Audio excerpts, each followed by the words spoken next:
오늘 예루살렘 초대교회에서 있었던 일입니다. 초대교회 성도들 하나님의 은혜를 받고 또 복음을 믿고 또 구원을 받았습니다. 그리고 성도들이 함께 모여 교회라고 하는 공동체를 이룹니다. 그 안에 아름다운 교제가 있습니다. 그런데 이제 성도들이 모여서 신앙생활을 하는데 이게 모임이니까 경비가 자꾸 듭니다. 모여서 모임의 경비들도 들고 또 특히 식사비도 들고 여러 가지 비용이 듭니다. 더군다나 오순절날 외국에서 살다가 디아스포라 공동체에서 살다가 오순절날 예루살렘에 이 성지 순례를 왔다가 이제 성령을 받은 제자들을 통하여서 전도를 받은 그런 유대인들, 이 유대인들이 교회 공동체가 되어서 이제 신앙을 양육을 받습니다. 계속 예루살렘에 머물러 있어야 되는데 돈이 많은 사람들은 뭐 좋은 호텔에 가서 묵으면서 뭐 아침마다 와서 성경 공부도 하고 복음을 공부할 수가 있는데 가난한 사람들은 어떻게 할 길이 없습니다.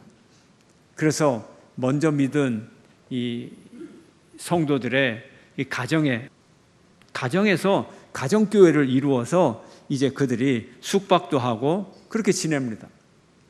그러다 보니까 돈이 많은 사람들이야 별 어려움이 없겠지만 역시 또 가난한 사람들이 문제가 되고 가정교회 중에서도 그 주인이 가난하면 여간 어려운 일이 생기는 게 아니에요. 그래서 부유한 성도들이 보니까 자기들이 할 일이 생긴 거예요. 그래서 자기 재산들을 팔아가지고 사도들에게 주면서 필요한 대로 쓰라고 모든 것을 이제 헌금을 위임해 주는 거죠. 여러 사람들이 그렇게 했습니다. 그 중에 한 사람인 이 바나바라는 사람이 있는데 원래 바나바는 구브로 출신이고 레위족 사람인데 이름이 원래 요셉입니다. 그가 어떤 일을 했느냐? 그가 밭이 있음에 팔아 그 값을 가지고 사도들이 발 앞에 두니라. 요셉이 이렇게 했어요. 성도들을 위로하고 보살피는 일을 했어요. 그래서 사람들이 그 바나바, 그 요셉이라고 안 부르고 위로자, 위로의 아들, 그 위로 잘하는 분, 위로 잘하는 분, 이제 본명보다도 별명이 바나바가 더 익숙한 이름이 돼서 요셉이라고 안 부르고 이 사람의 이름을 바나바다 이렇게 부르게 되었습니다. 이렇게 개인 재산을 기증하는 사람들이 많이 생겼습니다. 오늘 본문에 또 아나니아라는 사람이 등장합니다. 그의 아내의 이름은 삽비라입니다. 부부가 함께 협의하여서 땅을 팔았어요. 그리고 얼마는 감추고 그 일부분을 가져다가 사도 베드로에게 주었습니다. 얼마 후에 베드로가 이 사실을 알았어요. 그 땅판 값 전체가 아니라 일부구나. 그래서 아나니아에게 베드로가 꾸중을 합니다. 아나니아야, 네가 어찌하여 사탄이 네 마음에 가득하냐? 내가 성령을 속이고 땅값 얼마를 감추었느냐? 그 땅이 팔리기 전에 네 것이었고 팔린 뒤에도 네 것이었고 네 마음대로 할 수가 있는데 어떻게 이런 일을 할 마음을 먹었느냐? 사람을 속인 게 아니고 나 베드로를 속인 게 아니고 교회를 속인 것이 아니고 이것은 하나님을 속인 것이다. 베드로가 이렇게 꾸짖었는데 그 꾸짖는 순간 아나니아가 혼이 떠났어요. 죽어버렸어요.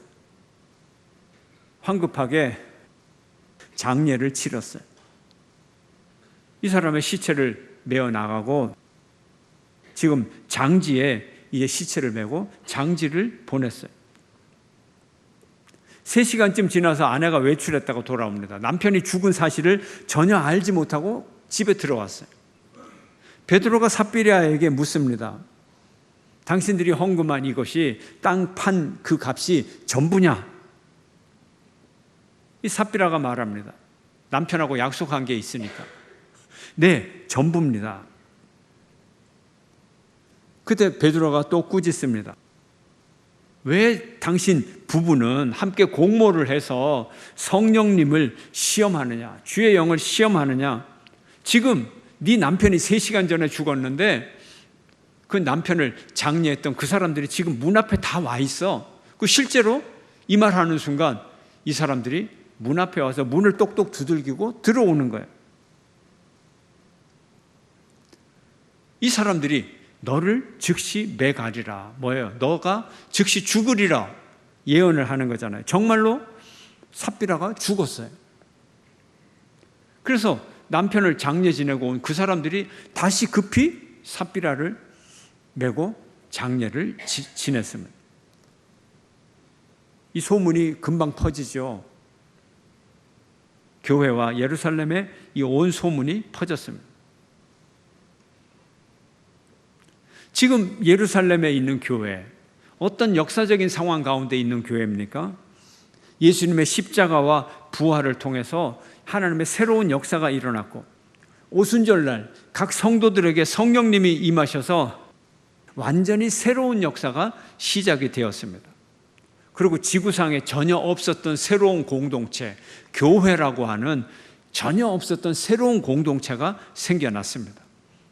그리고 부유한 사람들이 자기 헌금을 자발적으로 땅과 집을 팔아서 자발적으로 헌금을 함으로 말미암아 교회는 부흥하고 가난한 사람들이 없이 다 평등하게 생활을 하는 그런 교회 공동체가 생겨났습니다. 이때 이 사건이 일어난 겁니다. 그러니까 아나니아 이 부부는 헌금을 들여서 징계를 받은 거예요. 굳이 표현을 하자면 아주 희망적인 역사, 교회 역사가 시작이 되는데 또 아주 불미스러운 일이 벌어진 거죠. 뭐 때문에? 헌금 때문에. 가난한 사람들 중에 상당수는 헌금을 못했습니다. 그런데 이 부부는 헌금을 했습니다. 재산을 헌납한 이 부부가 같은 날 헌금 때문에 죽음을 당했습니다. 이유가 있겠죠. 헌금이 부정한 돈이었을까요? 뇌물 받고 뭐 도둑질하고 뭐 불결한 직업, 범죄적인 직업을 갖고 그래서 돈을 벌었을까요? 그거 아닌 것 같고, 아니면 헌금을 드리는 사람, 이 사람이 이 부부 전체가 둘이 아주 도덕적으로 아주 불량한 그런 사람이었을까요? 아니면 헌금을 드리는 자세가 뭔가 문제가 됐을까요? 성경을 보면 아나니아라는 사람이 그의 아내 삽비라와 더불어 소유를 팔았다. 뭐 똑같아요. 바나바나 똑같아요. 바나바도 소유를 팔았다. 근데 그 다음에 차이점이 있어요. 바나바는 그냥 헌금했다 이렇게 나와 있는데 이 부부는 그 값에서 얼마를 감춤해 그 아내도 알더라. 얼마만 가져다가 사도들의 발 앞에 두니. 이렇게 돼 있어요. 땅을 파는 그 대금의 일부를 사도들의 발 앞에 두었다. 발 앞에 두었다는 것은 사도들에게 100% 위임을 했다. 모든 걸 다 바쳤다. 이런 뜻이에요.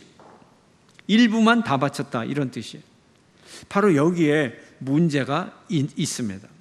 무엇을 감추었다라는 표현이 좀 수상합니다.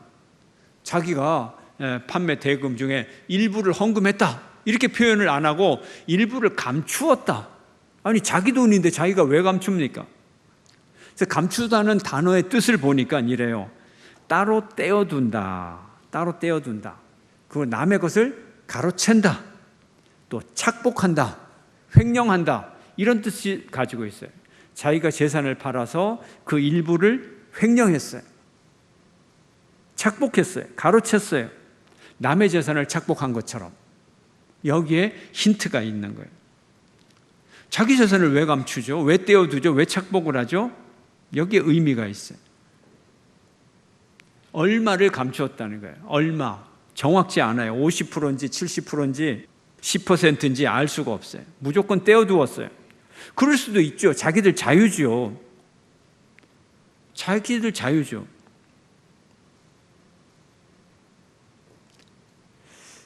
우리가 오늘날에도 바나바가 부유해서 재산을 팔아 교회에 헌금을 했잖아요.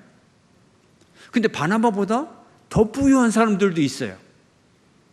그럼 바나바보다 더 부유한 사람들을 불러다가 당신은 바나바도 물론 부유하지만 당신은 바나바보다도 10배는 잘 사는데 왜 아직까지 헌금을 안 해? 이럴 수 있어요? 초대교회 공동체도 이러지 않았어요. 다 자발적이에요. 오늘날도 마찬가지예요. 누가 그런 얘기를 할 수가 있어요? 당신은 사업이 그렇게 잘 되는데 왜 헌금을 그 정도밖에 안 해? 이럴 수 있어요? 더군다나 어떤 직종은 유리지갑이라 그러잖아요. 호봉 뭐 다 공개가 되잖아요. 또 유리지갑 아니더라도 사기업이라도 아주 고위직에 있는 사람은 매스컴에서 뭐 어떤 회사 간부는 연봉이 얼마인데 요번 연말에 보너스를 100% 받았다더라. 그 액수까지 딱 공개가 돼요. 그럼 교인들이 그거 딱 읽고서 아무개는 이제 우리 교회는 대박이 터졌다. 11조만 해도 이제 교육관 지을 수 있겠네. 그러나 그렇게 할 수 없어요. 압력을 넣어도 안 되는 거고 암시를 줘도 안 되는 거고 뭐 누구를 그럴 수 없어요. 그럴 수 없어요. 자발적이에요. 초대교회 때부터 그랬어요. 각자가 하나님 앞에서 감당할 일입니다. 그런데 아나니아와 삽비라는 땅을 판 금액의 일부를 드리면서 전부라고 거짓말을 한 거예요. 전부라고 한 거예요. 교회를 속이고 사도들을 속이고 하나님을 속인 것이 돼요. 나만 속인 것이 아니다. 베드로의 얘기에 사람을 속인 것이 아니라 이것은 하나님을 속인 것이다 하는 거예요. 바나바는요, 꽤 부자니까 꽤 큰 규모의 땅을 팔아서 헌금을 했고, 그리고 이 바나바에게는 사람들의 존경이 돌아왔어요. 존경스럽죠. 감사하죠. 아나니아와 삽비라, 이처럼 바나바처럼 큰 땅은 아니지만 그래도 자기들이 할 수 있는 나름대로의 땅을 팔았어요. 작은 땅 규모의 땅을 팔았어요. 헌금을 했습니다. 그 중에서도 또 돈이 필요했는지 일부를 감추고 베드로에게 가서 우리가 판 땅의 전부입니다. 이렇게 한 거예요. 그러니까 자기들이 작은 기여를 하지만 그러나 그 작은 기여보다는 조금 더 많은 인정을 좀 받으면 좋겠다. 누구나가 생각할 수 있는 이런 생각이죠. 좀 인정받으면 안 됩니까, 여러분? 인간적인 이 욕망이 있는 거죠. 실제 기부보다 더 나은 명성을 얻고자 하는 욕심이 분명히 작동을 했을 것이다. 하지만 하나님께 다 드린다고 하면서 일부를 떼어둔 거예요. 여기에서 이 일부라는 의미가 전혀 달라지는 거예요. 전혀 달라지는 거예요. 전혀 달라지는 거예요. 왜요?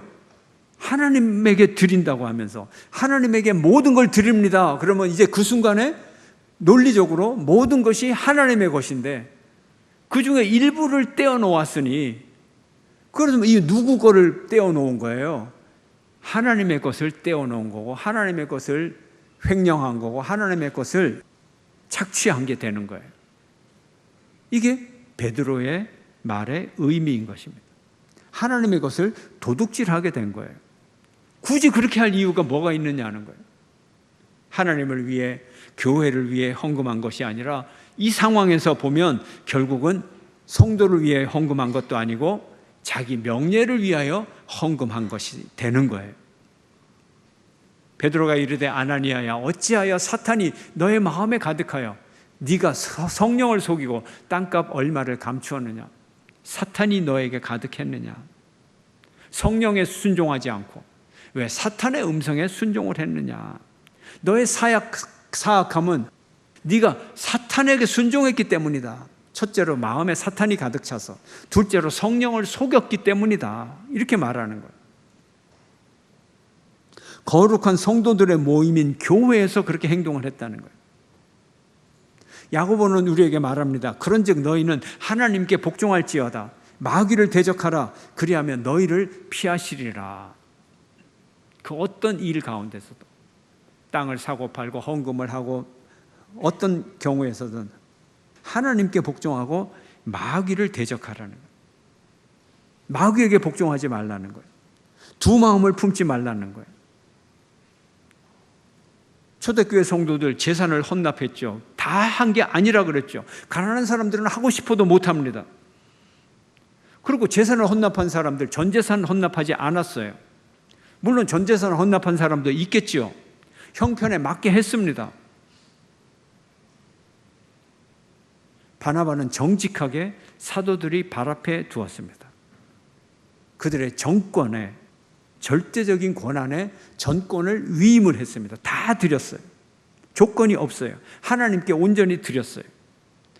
아나니아와 삽비라는 하나님께 드리는 걸 알지 못하고 사람한테 드린다고 생각을 했어요. 이게 사탄의 생각이죠.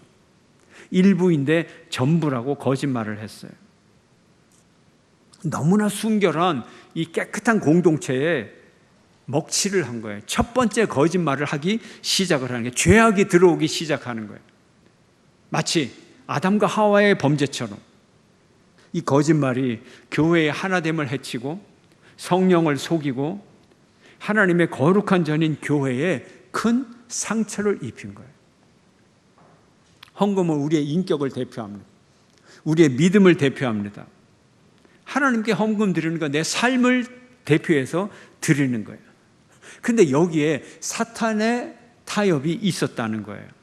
자기 인격 전체를 하나님 앞에 드려야 되는데 사탄과 타협을 했다는 거예요. 그러면 우리가 타협을 해도요, 여러분, 타협이라는 단어가 조금 부정적이긴 하지만 협상, 타협을 해도 하나님과 하십시오. 하나님과 타협할 수 있는 존재가 하나님의 자녀들이에요. 왜 하나님께 헌금하면서 사탄과 타협을 해가지고 하나님께 헌금을 합니까? 이거 우상숭배가 돼버리는 거예요. 하나님과 타협을 하세요. 제가 아까 말씀드린 이 여러 헌금의 상황 가운데 참 인간적으로도 그렇고 말이죠. 곤란한 상황이 분명히 있을 거예요. 양심의 문제도 있고 또 체면의 문제도 있고 하나님과 타협하세요. 하나님과 타협하세요. 성령의 음성을 들으세요. 그대로 하시면 됩니다. 인간이 누가 그거를 지배하는 거 아니에요. 재촉하는 거 아니에요. 망신 주는 거 아니에요. 하나님과 타협하세요.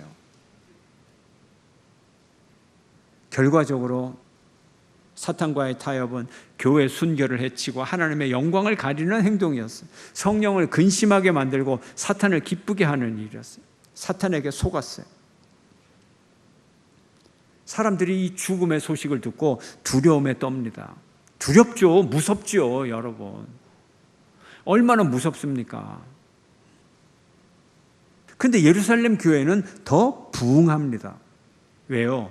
아나니아와 삽비라 이 사건 이후로 사도들의 손을 통하여 표적과 기사가 더 많이 일어나고 믿는 사람들이 다 함께 솔로몬의 행각에 모여서 집회를 갖고 큰 무리가 하나님 앞에 나왔어요. 왜요? 하나님이 살아 계시는구나. 이 공동체는 깨끗하여지는구나. 거짓말을 한 사람이 죽고 이 교회라는 공동체는 아주 깨끗한 사람들이 모이는구나. 또 교회 공동체 구성원들이 우린 양심껏 깨끗하게 살아야 돼. 하나님을 속이면 안 돼. 내 영혼 속에 사탄의 음성을 들으면 안 돼. 각성해서 살아가거든요. 그럼 본인들이 깨끗하고 남들이 보기에도 깨끗해지는 거예요. 부흥을 안 할 수가 없는 거예요. 병고침의 역사와 귀신을 쫓아내는 능력이 크게 나타납니다. 그래서 부흥하게 되는 거예요. 가룟 유다가 피바시라는 곳에서 죽은 이후에 마띠아 사도를 보충했을 때 초대교회가 성장했어요. 스테반이 돌에 맞아 순교 사건 이후에 이방인 선교가 시작이 됐어요. 야고보가 순교하고 베드로가 옥에 갇혔을 때 사도 사울이 하나님의 부름을 받았어요. 초대교회는 위급한 사건이 벌어지고 나서 더 부흥하고 더 복음의 능력이 나타났어요. 하나님의 공의로움과 징계, 이것을 받아들이고 더 거룩해졌을 때 하나님의 깨끗한 공동체가 되는 거예요. 우리가 구약에 보면은 여호수아의 전쟁이 있잖아요. 가나안 정복 전쟁을 합니다. 첫 번째 전투가 어디죠? 여리고성을 정복하는 전투입니다. 여리고성을 정복을 했습니다. 그런데 두 번째 전투에서 졌어요. 왜요? 죄악이 있어요. 누가? 아간이라는 사람이 여리고성 전투에서 얻은 전리품을 자기 사익을 위해서 뒤로 빼돌려서 몰래 감춰놨어요. 한 명이 죄악을 저질렀어요. 그런데 이스라엘 백성 전체가 전투에서 패배를 했어요. 두 번째 전투가 패배를 했어요. 그 이유가 뭡니까? 아간이 옷 한 벌, 그리고 은덩어리 한 덩어리, 금덩어리 한 덩어리. 여리고성은 굉장히 부유한 도시입니다. 온 도시를 다 정복을 해서 전리품을 거두었으니 그 전리품이 얼마나 많겠습니까? 근데 옷 한 벌, 은덩어리 한 덩어리, 금덩어리 한 덩어리, 이것이 아무리 비싼들 뭐 얼마나 많겠어요. 그런데 아간은 즉시 죽음을 당합니다. 왜 그럴까요? 가나안이라고 하는, 가나안 시대라고 하는 하나님의 위대한 역사가 시작이 됩니다. 이제 하나님께서 가나안 땅을 이스라엘에게 주시면서 모든 것을 새롭게 하는 위대한 역사를 시작을 하는데, 처음부터 첫 전투에서부터 타락한 죄악을 하나님은 용서하실 수가 없는 거예요. 같은 죄악이라도 타이밍이 다른 거예요. 이건 정말 중요한 시기예요. 첫 번째 전투에서 죄악을 저지르면 어떻게 되는 거예요? 새로운 역사에 모든 것 죄를 뿌리는 거 아니에요? 모래를 뿌려버리는 거 아니에요? 그래서 하나님이 단호하게 아간의 죄를 멸하신 거예요. 이처럼 아나니아와 삽비라, 새로운 공동체, 교회의 역사가 새로 태어나서 시작되는 이 순간, 첫 범죄를 하나님은 그냥 두실 수가 없는 거예요. 공동체의 순결성을 위해서, 사도의 권위를 위해서, 하나님 나라의 순결성을 위해서 하나님이 단호하게 벌을 주신 것입니다. 초대교회는 어떤 공동체입니까? 증인 공동체예요. 증인. 여러분, 법정에서 증인이 어떻게 하죠? 뭐부터 하고 시작하죠? 선서부터 하고 시작을 하죠. 나는 거짓을 말 안 하고 내가 거짓으로 증언하는 모든 대가 책임을 지겠다. 증언 이제 선서부터 하고 하는 거예요. 선서를 했어요. 증인이 손을 내렸어요. 판사가 묻습니다. 계속 대답을 하는데 사사건건 다 거짓말이야. 이게 증인입니까? 이건 증인이 아니죠. 이건 증인이 아니에요. 신뢰가 있어야 되죠. 증인은 그 말의 신뢰성이 있어야 되는 거예요. 교회 전체의 신뢰성, 공동체의 신뢰성. 이것이 중요한 거예요. 증인의 역할은 진실성과 신뢰성이 있어야 되는 거예요. 여러분이 증인으로서 살아가야 됩니다. 세상을 향하여 나가 증인으로서 살아가야 돼요. 여러분의 삶과 여러분의 물질과 여러분의 모든 것을 하나님 앞에 기꺼이 드리는 여러분 모두가 되시기를 축원합니다.